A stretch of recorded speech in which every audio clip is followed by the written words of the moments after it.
Hello guys, dito ako ngayon sa may SM Hypermarket. Ayan, sa mga OFW dyan. Yan, para gusto nyong malaman yung presyo ng mga Lay's at Doritos.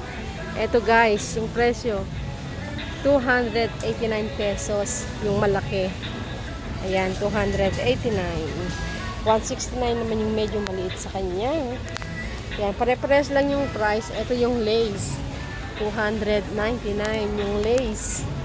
And guys, kaya kayong mga nasa abroad, magpakasawa na kayo sa mga Lay's, Doritos at mga Cheetos. Kasi ang mahal talaga dito guys sa Pilipinas. Yung pambili mo nito, ibibili mo na lang ng ulam.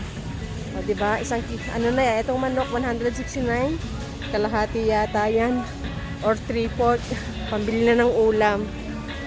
Yan. Kaya magsama na rin kayo sa package nyo. Kung magpapapackage kayo para naman makatikim ang dito sa Pilipinas. Ayan o, tignan mo 289, di ba? Pambili na talaga ng ulam. Tignan nyo, itong Pringles. 114 Pringles. 114. Ayan. So,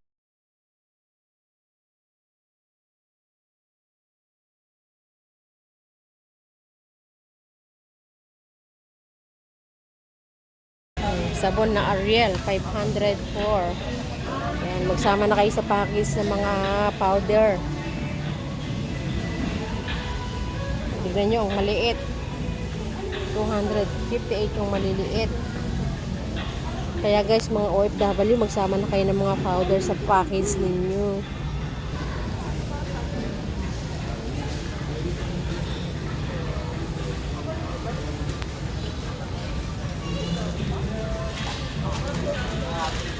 Ay, masarap to oh.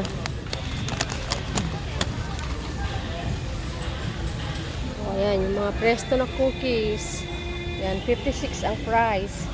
No, peanut yan peanut butter flavor. Ito, 74. Yung cream, 74. Ayan, Oreo. Yung mini, 1450. Isa. Ayan siya, 1450. 82. Ayan. Isang pack, 82. Nandito ako sa mga biscuits. Sige na guys, hanggang dito na lang. Thank you for watching. Yan.